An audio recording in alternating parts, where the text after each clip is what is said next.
I was born in 1985 in Central Virginia. My dad is Jewish, my mom is not. So grew up going to a kind of borderline conservative Reform synagogue. After my bar mitzvah, kind of my participation and engagement with the synagogue dropped off more and more. I continued to not get along with people who would have been around my age, and very much became the butt of a lot of jokes. More than once, the Jewish thing came out and just kind of reinforced a sense of isolation. Going into college, went to school down at Virginia Tech in Southwest Virginia. While I was there, I met a bunch of guys who were part of a group called Navigators, a Christian campus group, who I really connected with. As I became friends with them more and more, that was honestly like the first time in my life that I actually began to have friendships in a deeper way. These were guys that actually were genuinely interested in what was going on in my life.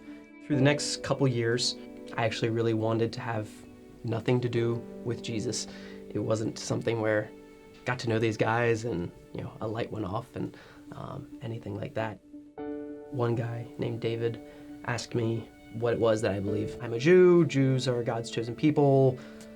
What are you really gonna say against that? Like, our history is kind of evidence enough that God has not forsaken us, has not punted us. We exist kind of in defiance of all logic. So one day I was getting lunch with my friend David, and Jesus came up, and normally we would have maybe a short little interaction around it and it would kind of just trail off and go away. But as we were leaving the dining hall, David quoted something from the New Testament. Jesus said that he did not come to abolish the law, but he came to fulfill it. It kind of ran counter to an understanding that I had in my mind. Jesus or Christianity was opposed in a way to Judaism, that taking on one would be kind of be an eradication of the other. So that really shocked me. I was on campus during April 16th in 2007, which there was a shooting on campus. Early in the morning, a student shot 2 people in my dorm, and then went across to, later in the day, a academic building and shot another 30 people in that hall before shooting himself. So 2 of those people I knew that he had killed. It wasn't something that I knew how to really process, really knew how to handle it all. And so it's like getting punched in the head. It just makes everything foggy and you don't know what to do with it. Kind of as a result, I guess, of everything that happened on the 16th, I found myself really wanting to join my various friends at their church. And it wasn't something that I really knew or understood. It was just say, okay, I need to go. So it was just a couple weeks after the shooting and a couple weeks after I went to church with them. I was wrestling with whether or not I wanted to actually learn more about this, about who Jesus was. It was something that I knew was connected to what I had been experiencing with these people over the last several years.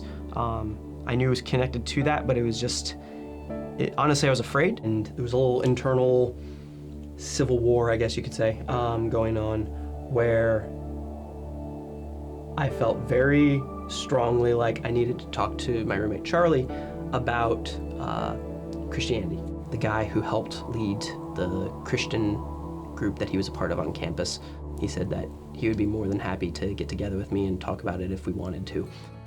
All right, Kent, I have no idea how I know this, but apparently I am utterly convinced that everything in this book is true, the Bible. We talked through that summer. We kind of, as I like to describe it, hopscotched our way through Scripture, starting in Genesis and kind of hitting high points all the way through.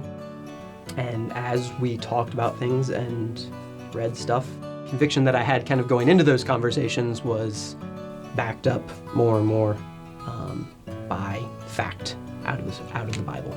And as I was reading, it was just like, yep, this makes perfect sense. One of the immediate things that had first really grabbed me back at the end of my freshman year was the community, the love that everybody continually showed. It was the first place that I really felt utterly at home. It was the first place that I felt like I actually belonged there. Everywhere else had always felt very distant, had always felt very disconnected, and honestly a lot of the times very unwanted. And that was probably the most powerful thing that had ever been shown to me. It was like I felt like, all right, I'm actually at home. Like, this is where I belong. I don't need to go hunting for anything anymore. If I were to die today, I know that God is going to welcome me home, that Jesus will be there, because I've trusted him to take care of me. I've trusted him to see me through to the end. I've trusted him for what he did to take care of what I can't. I know that's what's going to happen after I die, is Jesus will take care of me through to the end.